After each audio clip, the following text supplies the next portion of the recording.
ജനിച്ച് 19 മാസം മാത്രം പ്രായമുള്ളപ്പോഴാണ് ഹെലൻ കെല്ലർക്ക് ഒരു പനി വന്നത്. ആ പനി പക്ഷേ അവളെ ബധിരയും അന്ധയുമാക്കി. ഒന്നും തിരിച്ചറിയാനാകാത്ത ഒരു ഇരുണ്ട ലോകത്തേക്ക് ആ പിഞ്ചു ഹൃദയത്തിന്റെ പുഞ്ചിരികൾ വീണുമാഞ്ഞു. ഇനി എങ്ങനെ അവൾ ജീവിതത്തെ നേരിടും? അവൾക്ക് ജീവിതം തിരിച്ചു കൊടുക്കാനുള്ള മാതാപിതാക്കളുടെ ശ്രമത്തിലാണ് ആനി സള്ളിവൻ ഹെലനിലേക്ക് എത്തിയത്. ഭിന്നശേഷിക്കാരായ കുട്ടികളെ മുന്നോട്ടു നയിക്കുന്നതിൽ അസാമാന്യ വൈഭവമുള്ള വ്യക്തിയായിരുന്നു ആനി സള്ളിവൻ. അവർ ഹെലനെ ഏറ്റെടുത്തു. പിന്നീടുള്ളത് അത്ഭുതാവഹമായ ചരിത്രവും ജീവിത കഥയുമാണ്. കാഴ്ചശക്തിയും കേൾവിശക്തിയും ഇല്ലാതിരുന്ന ഹെലന് ചുറ്റുപാടുകളെ, വസ്തുക്കളെ, വ്യക്തികളെ, അക്ഷരങ്ങളെ, അറിവുകളെ എല്ലാം പകർന്നു കൊടുത്തു സള്ളിവൻ. വാക്കുകളും വസ്തുക്കളും തമ്മിലുള്ള ബന്ധത്തെ മനസ്സിലാക്കി കൊടുക്കുന്ന രീതിയിലായിരുന്നു അധ്യയനം. ക്ഷമയും നിശ്ചയദാർഢ്യവും ആ അധ്യാപിക വേണ്ടുവോളം പുലർത്തി. സ്പർശത്തിലൂടെയാണ് എല്ലാ അറിവും സള്ളിവൻ ഹെലന് നൽകിയത്. ആത്മവിശ്വാസവും സ്വാതന്ത്ര്യബോധവും ഹെലന് പകർന്നു കൊടുക്കാൻ സള്ളിവൻ മറന്നില്ല. അങ്ങനെ ഹെലന്റെ ജീവിതത്തെ വലിയൊരു മായിക പ്രപഞ്ചമാക്കി മാറ്റി അവർ. ടെലിഫോൺ കണ്ടുപിടിച്ച ശാസ്ത്രജ്ഞൻ അലക്സാണ്ടർ ഗ്രഹാംബെൽ ആയിരുന്നു ഹെലന്റെ ജീവിതത്തിലെ മറ്റൊരു ശ്രദ്ധേയ സ്വാധീനം.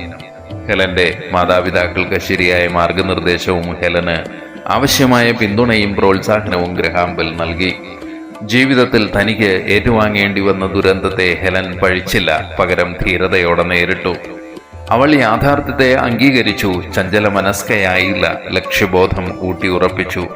ബ്രെയിലി ലിപിയിലൂടെ എല്ലാം ഹൃദിസ്ഥമാക്കി. അന്ധർക്കുള്ള പെർക്കിൻസ് സ്കൂളിൽ ചേർന്ന് പഠിച്ച ഹെലൻ ബിരുദം കരസ്ഥമാക്കിയത് റാഡ്ക്ലിഫ് കോളേജിൽ നിന്നാണ്. അശ്രാന്ത പരിശ്രമങ്ങളിലൂടെ ഇംഗ്ലീഷ്, ഫ്രഞ്ച്, ജർമ്മൻ, ലാറ്റിൻ തുടങ്ങിയ ഭാഷകൾ പഠിച്ചു. ധാരാളം പ്രഭാഷണങ്ങളും ക്ലാസുകളും എടുത്തു. 14 പുസ്തകങ്ങളും 100 കണക്കിന് ലേഖനങ്ങളും എഴുതി. ഭിന്നശേഷിക്കാർക്ക് വേണ്ടി, സ്ത്രീകളുടെ അവകാശങ്ങൾക്ക് വേണ്ടി, സാമൂഹിക നീതിക്ക് വേണ്ടി ഹെലൻ കെല്ലർ നിലകൊണ്ടു. 100 കണക്കിന് പുരസ്കാരങ്ങൾ ഹെലൻ ഏറ്റുവാങ്ങി.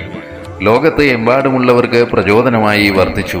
1880 ജൂൺ 27 അമേരിക്കയിലെ അലബാമയിൽ ജനിച്ച ഹെലൻ കെല്ലർ 1968 ജൂൺ 1 87-ാമത്തെ വയസ്സിൽ ഭൂമി ജീവിതത്തോട് വിട പറഞ്ഞു. അനേകം സ്മാരകങ്ങൾ ഹെലൻ കെല്ലറുടെ ചിരന്തന സ്മൃതിയിലും ലോക ജനതയ്ക്ക് പ്രചോദനമായും സ്ഥാപിക്കപ്പെട്ടിട്ടുണ്ട്. അമേരിക്കയിലെ വാഷിംഗ്ടൺ DC-യിൽ 7 വയസ്സുകാരിയായ ഹെലന്റെ വെങ്കല പ്രതിമ സ്ഥാപിച്ചിട്ടുണ്ട്.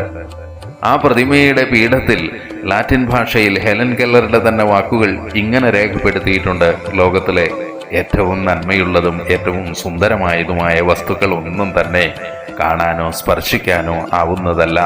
അവ ഹൃദയം കൊണ്ടാണ് അറിയേണ്ടത്.